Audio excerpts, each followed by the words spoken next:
Russia has been launching cyber attacks against the Ukrainian government's private industry, even critical infrastructure that truly have no precedent in history.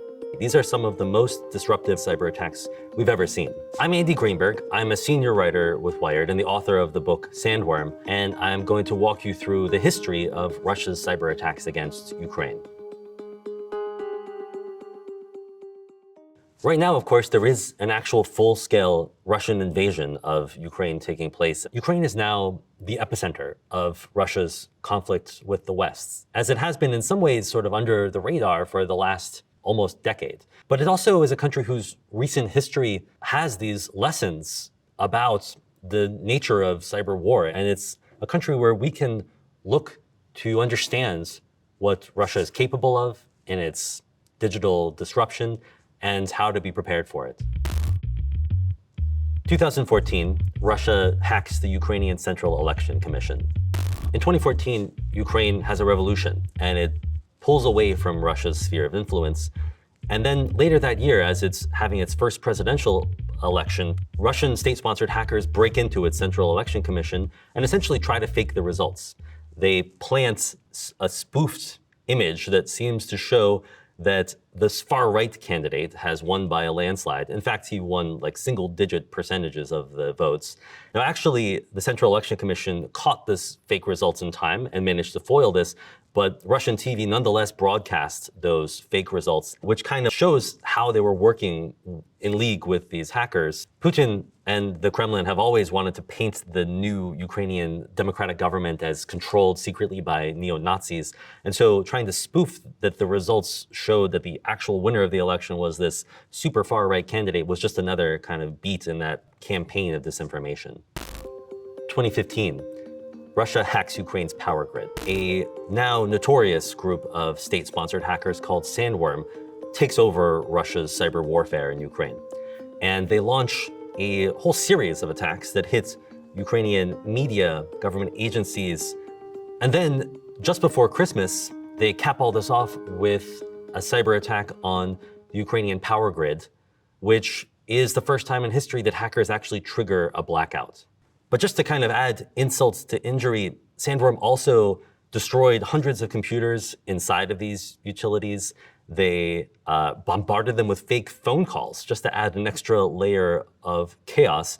And they even turned off the backup power supply to the control rooms themselves so that these operators were thrown into a kind of blackout in the midst of their own blackout. This blackout really only lasted 6 hours or so before Ukrainians were able to manually switch the power back on. But I think it was intended to have a kind of terrorizing effect, and it shocked the world. And it also kind of gave Sandworm this reputation as perhaps like the most disruptive, the most cyber war-oriented hacker group in the world. 2016, Sandworm attacks Ukraine's power grid again, this time in Kyiv. About a year after Sandworm's first attacks in Ukraine, it returns with another even more severe collection of cyber attacks against Ukrainian government agencies, its Ministry of Defense and Infrastructure and Finance. The hackers destroyed terabytes of data on these agency networks. They actually wiped the country's national budget for the year. This series of cyber attacks culminates in an attack on the power grid, causing another blackout, this time in the capital of Kyiv. The second blackout only lasted an hour, but in some ways it was nonetheless kind of escalation of what Sandworm had inflicted the year before.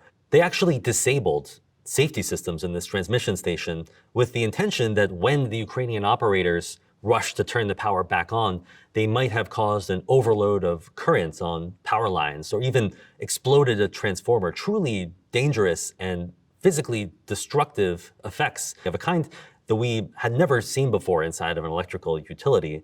And that only failed because of a tiny misconfiguration in Sandworm's malware. 2017, Sandworm releases the NotPetya malware.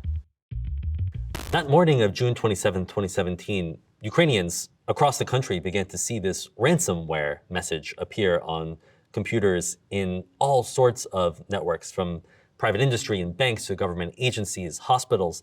It seemed to be encrypting computers and demanding a ransom in the ways that cybercriminal hackers often do. But even when you paid the ransom, you couldn't recover your files. It was actually a data-destroying piece of code designed to cause maximum chaos.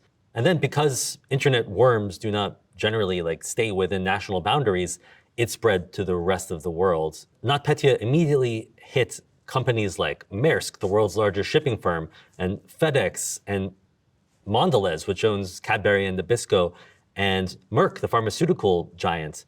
In the case of Maersk, for instance, that meant that tens of thousands of trucks were lining up outside of terminals and ports around the world, and ships with thousands and thousands of containers on them are arriving at those ports, and nobody knows what is on them. For Merck, it meant they had to borrow their own HPV vaccine from the Center for Disease Control because their manufacturing was shut down. In each of these cases, these companies lost hundreds of millions of dollars, more than $1 billion in some cases, all because of this one cyber attack that had spilled out from Ukraine.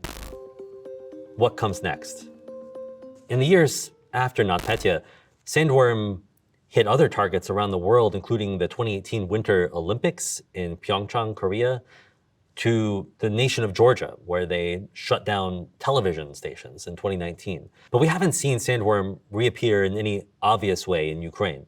Now, just before the full-scale physical Russian invasion of Ukraine that occurred on February 24th, we did see another round of cyber attacks that destroyed hundreds of computers in Ukrainian government and military agencies, although we don't have any conclusive evidence yet that it really was Sandworm this time.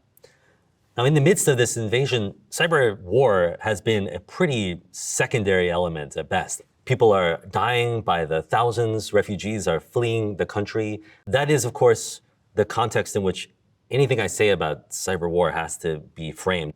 It might even make attacks on computer systems seem kind of trivial, but I think that now that we understand Russia's cyber warfare playbook, now that we see what Sandworm is capable of, we have to kind of reckon with those capabilities. Russia is now in this conflict with the West as a whole. It's been isolated and sanctioned, and we'll have to grapple with the fact that Russia can unleash these sorts of cyber attacks on Western targets if it feels like it's been put into a corner, whether that comes in the form of data-destroying malware or attacks on power grids, or even something like NotPetya again.